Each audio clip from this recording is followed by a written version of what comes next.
시편 144편입니다.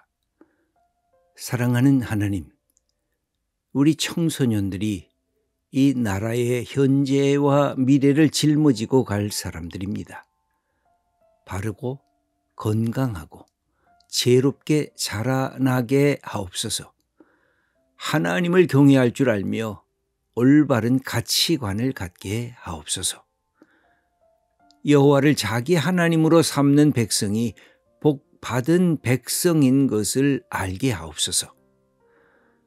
이 땅에서 수고하고 땀 흘리며 열심히 일하는 사람들이 하나님의 복을 받게 하옵소서.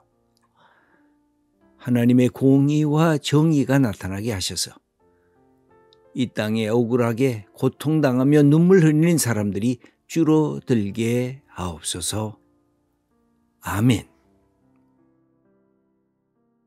하나님의 이 말씀, 이 144편은 다윗의 시로 되어 있습니다. 특별히 다윗이 왕으로서, 한 민족의 지도자로서 나라를 다스리고 백성을 이끌어갈 때 하나님께서 그를 어떻게 복을 주시는가 하는 사실을 기록하고 있습니다. 여기 보면 왕이 된다는 것, 그것은 이스라엘을 대표하는 사람입니다. 하나님께서는 좋은 지도자를 택하기를 원하십니다. 좋은 지도자가 하나님의 백성을 이끌기를 원하시고 있기 때문에 그렇습니다. 그런데 지도자를 택하는 이유는 한 가지입니다. 그 백성, 하나님의 백성, 공동체가 축복을 받기 위함인 것입니다. 가끔 우리가 지도자가 돼서 때로는 그것이 가정의 지도자이고, 때로는 회사의 지도자이고, 기업의 지도자이고, 공동체의 지도자가 되고, 때로는 국가의 지도자가 되었을 때 우리가 착각하는 것들이 있습니다. 내가 잘나서, 내가 능력이 많아서, 내가 지금까지 괜찮은 길을 걸어서 내가 지도자가 됐다라고 하는 생각이 이게 자꾸만 커지면 본연의 목표를 잃어버릴 때가 참으로 많습니다. 항상 지도자, 우리 남편을 집안의 가장으로 세운 것은 가정을 책임지고 사랑하고 가정을 위해서 생명을 걸라고 가장을 세운 것이지, 내가 내 아내를 마음대로 좌지우지하고 내 자녀를 내 마음대로 그렇게 다스리라, 그런 뜻으로 세운 것이 아닙니다. 항상 지도자가 된다는 것은 그것입니다.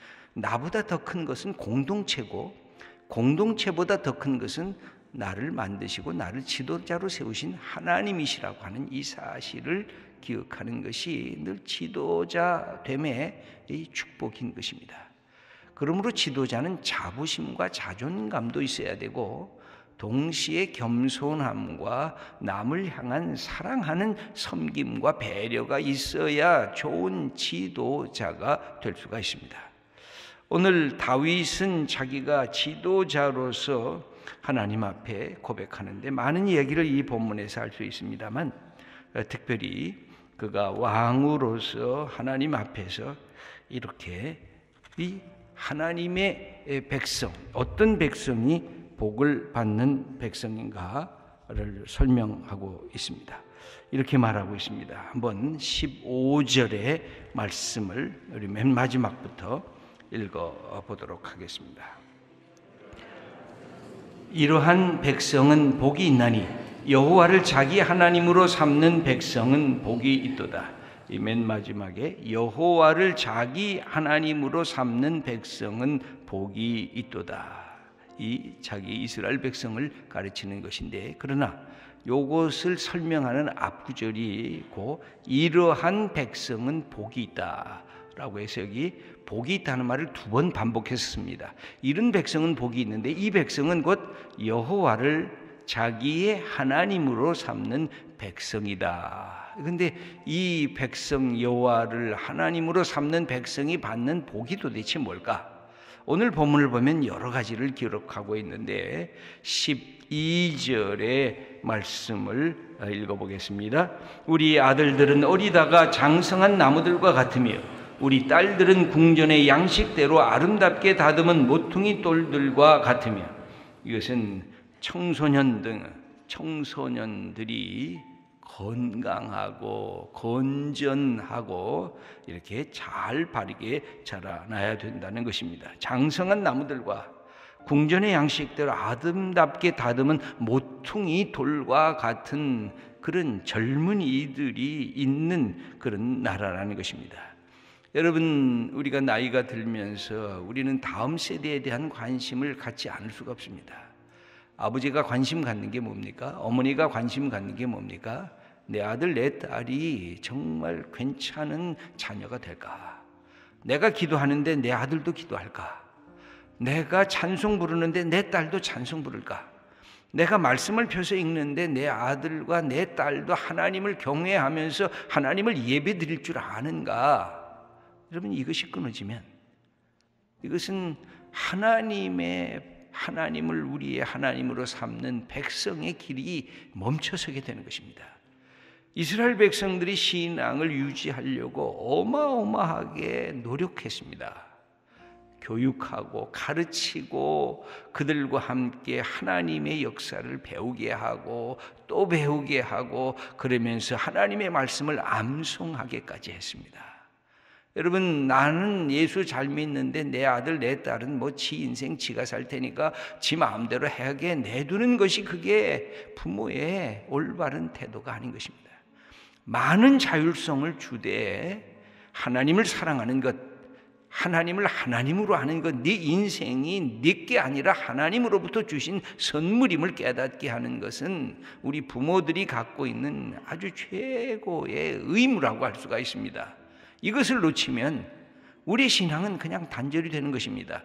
아버지 잘 믿고 어머니 잘 믿었지만 나는 아버지 어머니의 신앙을 나는 안 갖겠다고, 그것은 아버지의 하나님이고 어머니의 하나님이지 나의 하나님은 아니라고 그렇게 버팅대면서 도망가게 되면 우리 부모들은 이게 어찌할 수 없는 거예요. 그래서 어려서부터 이것을 키워야 되는 거예요. 네 인생의 첫 번째 가치관이 뭐냐? 네가 돈을 많이 버는 게 네 인생의 첫 번째 가치관이냐? 네가 세상에서 권력자가 되는 게 네 인생의 가치관이냐? 네가 이 세상에 있는 쾌락들을 네가 마음껏 누리는 게 네 인생의 가치관이냐? 그게 첫 번째 가치관이 돼서는 안 된다는 사실을 늘 기억하고 가르치셔야 됩니다. 여기에 이 시인도 얼마나 이게 배우는지 몰라요. 하나님에게 배워요.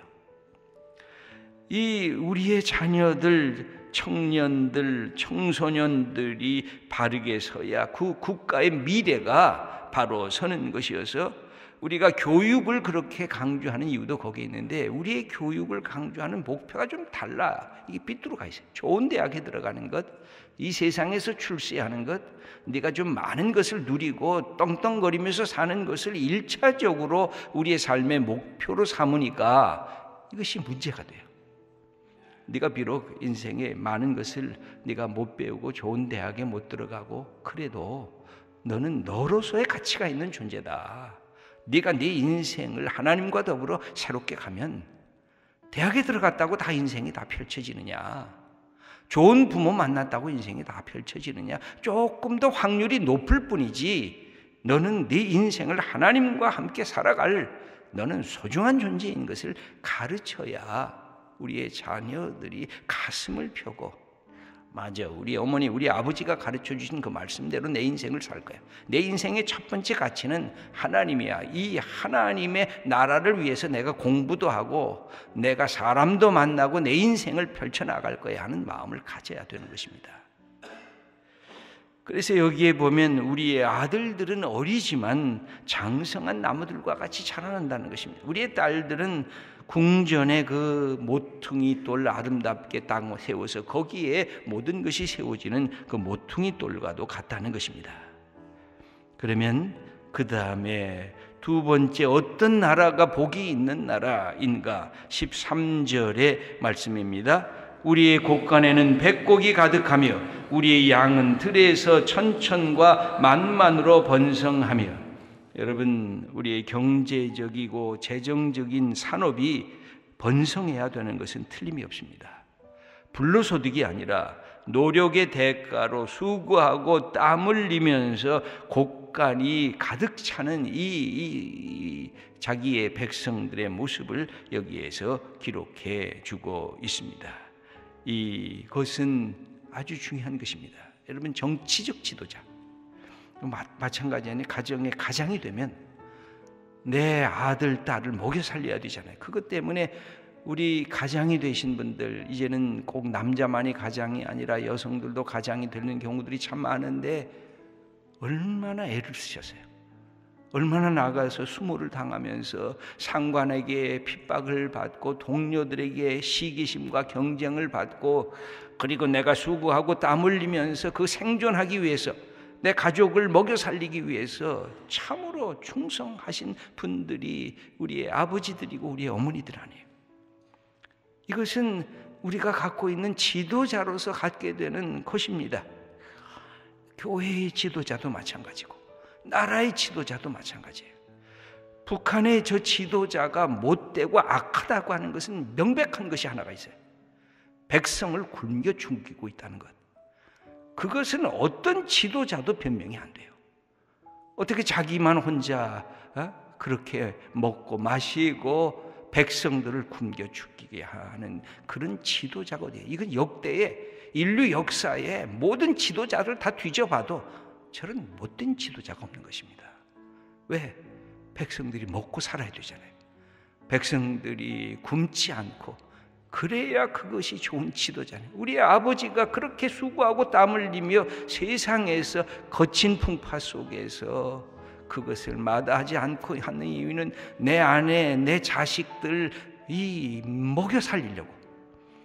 여러분, 이것은 우리에게 삶에서 주는 지도자로서 갖게 되는 것입니다. 영적인 지도자인 목사는 우리 성도님들이 말씀의 꼴을 먹고 그것으로 기쁘고 감사하고 은혜 받고 내가 하나님의 아들과 딸이 됐구나, 이것을 느끼고 그것을 기뻐하고 그래야 영적인 지도자가 되는 것 아니에요. 다 똑같아요. 모든 지도자들이 갖게 되는 그 삶의 자리는 똑같아요. 여기에 우리의 곡간에는 백곡이 가득하며 우리의 양은 들에서 천천과 만만으로 번성하며. 14절 말씀을 읽어보겠습니다. 우리 수소는 무겁게 실었으며 또 우리를 침노하는 일이나 우리가 나아가 막는 일은 없으며 우리 거리에는 슬피 부르짖음이 없을진데. 여기 보면 우리의 수소는 무겁게 실었으면 앞부분에 해당되는 것이고, 우리를 침노하는 일이나 우리가 나아가 막는 일이 없으며, 그 땅에 뭐가 있다는 것입니다. 전쟁이 없다는 것입니다. 평화가 정착되어 있다는 것입니다. 그래서 우리를 누가 침노해서 우리를 못 살게 구는 일도 없고, 그것 때문에 우리가 나가서 그것을 막느라고 우리의 모든 전쟁 물자 이런 것들을 소모하는 일도 없다는 것입니다. 그러므로 이 땅에는 평화가 임하고 있다고 하는 것입니다. 여러분, 이것은 매우 중요한 것입니다. 다윗이 이 시편 144편을 쭉 하면서 적대자들에서 자기를 건져달라고 하는 이야기를 반복해서 하고 있어요. 이것은 이 땅에 평화가, 하나님의 평화가 임하기를 바라고 있습니다. 그 다음에 네 번째입니다. 그 14절 마지막 절 보면 우리 거리에는 슬피 부르짖음이 없을진데. 이건 뭘 뜻할까요? 누군가가 고통받는 사람들, 억울한 사람들, 사회의 정의가 확립되는 사회로 그렇게 성숙해 나갈 때 억울해하는 사람들, 돈이 없어서 억울해하는 사람들, 법에 억눌림을 받아서 억울해하는 사람들, 부자들에 의해서 억눌림을 받는 사람들, 권력자들에 의해서 억눌림을 받는 사람들, 그래서 슬피 부르짖는 것이 없는 사회적 정의와 사회적 공의가 세워지는 그 나라가 되는 것, 그것이 바로 올바른 것이라는 것입니다. 그러므로 나라가 풍성하게 경제적으로 잘 되는 일도 중요하지만, 여러분, 그 나라가 공의와 정의가 있는 나라인가, 이 두 가지는 서로 부딪힐 때도 있고 함께 갈 때도 있어서 우리가 늘 중요한 것이잖아요. 먼저 이 큰 것, 많은 것을, 큰 몫을 가져야 나눔과 배분도 분배도 가능하다라고 하는 일단 큰 몫을 차지하려고 하는 것과, 또 하나는 그것을 그렇게 빨리 가지 말고 우선 나누는 작업을 많이 하자. 이 두 가지의 경제적 방향이 맨날 우리의 이 사회 속에서 충돌하잖아요. 이 두 가지가 같이 어울려져야 되는데 어떻게 어울릴까? 서로가 서로를 존중해주고, 그리고 함께 공의와 정의가 살아있는 것으로, 특별히 있는 자들에게 공의와 정의가 더 필요해요. 권력을 가진 자에게 더 공의와 정의가 더 필요해요. 그래서 이 땅에 참으로 슬피 우는 자들이 없고 억울한 자들이 없도록 배려하는 그런 나라가 되는 것, 이것이 축복이라고 하는 것입니다. 그러므로 이 하나님, 이 나라에서 건전한 청소년들이 있고, 그 다음에 풍성한 산업이 있고, 평화가 땅에 정착이 되고, 정의와 공의가 확립이 되는, 그래서 슬피 우는 자들이 없는 이런 나라가 복받은 나라라는 것입니다. 이 복받은 나라, 그것이 곧 하나님을 자기의 하나님으로 경외할 줄 아는 나라에게 이런 축복의 역사가 임해진다는 것입니다. 여기에서 그냥 하나님을 자기 하나님으로 삼는 이 믿음의 사건만을 강조하는 것이 아니라, 이 믿음의 사건이 일어난 하나님을 사랑하는 나라가 될 때 어떤 나라가 되어야 되느냐, 우리의 다음 세대가 건강하게, 건강하게, 바르게 자라나야 되고, 풍성한 재정적인 축복이 있어야 되고, 그것을 함께 나누게 될 때 그 자리에 평화가 임해야 되고, 공의와 정의가 세워지는 나라가 될 때에 하나님께서 복 주시는 나라가 될 수 있다는 것입니다. 이 사실을 이 시인은, 다윗은 기억하면서 자기의 백성을 축복하고 있는 것입니다. 여러분들은 다 지도자 아니십니까? 어떤 형태로도 다 지도자입니다. 내가 지도자가 될 때 내게 속한 공동체가 살아나는가? 내가 속한 공동체가 내 욕심과 내 사리사욕으로 죽어가는가? 이것을 분별할 줄 모르면 진정한 지도자라고 할 수가 없는 것입니다. 여러분, 우리가 가진 것을 내 것, 나만을 위한, 내가 누리는, 내가 높아지는 것으로 모든 권력과 재력을 사용하면 그것은 파탄에 이를 수밖에 없습니다. 우리는 어떤 지도자들입니까? 내가 속한 공동체는 어떤 변화를 요청하는 공동체입니까? 우리 교회는, 우리 나라는, 여러분이 인도하고 있는 여러분들의 기업은 어떤 공동체입니까? 그것이 하나님을 경외하게 되는 것은 그냥 하나님을 경외한다는 믿음만 갖고 있는 것이 아니라 그 삶에서 구체적으로 나타나야 하는 하나님의 축복이 있어야 하는 것입니다. 그럴 때 지도자가 이것을 위해서 가는 것입니다. 어떻게 우리의 다음 세대들을 우리가 바르게 키울까? 내 자녀들을 바르게 키워나갈까? 그리고 어떻게 풍성한 먹고 마실 것이 있을까? 어떻게 평화가 임할까? 어떻게 공의와 정의를 세워나갈까? 여러분들이 있는 그 자리에 이런 역사를 만들어가는 주님의 자녀들 다 되시기를 축원합니다.